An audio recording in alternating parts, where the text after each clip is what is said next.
भाई लोग खेसारी लाल यादव का गाना जो है पांचवा होली अन्नपूर्णा फिल्म से 18 तारीख को रिलीज हो रहा है। तो आप लोग भाई खेसारी फैंस हो जाइए तैयार।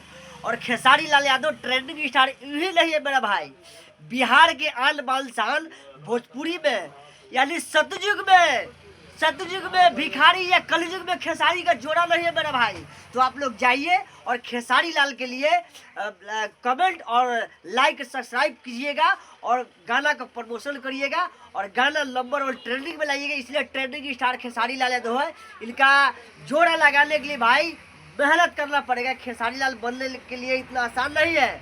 खेसारी लाल यादव वाकई में ट्रेंडिंग स्टार है, ट्रेंडिंग ही रहेंगे भाई लोग। तो जाइए 18 तारीख को याद रखिएगा, अन्नपूर्णा फिल्म अखिलेश कश्यप बाबा के यूट्यूब चैनल है, कंपनी है, उस कंपनी से खेसारी लाल यादव के पांचवा होली ये आ रहा है तहलका मचाने के लिए। तो खेसारी फैंस हो जाइए तैयार।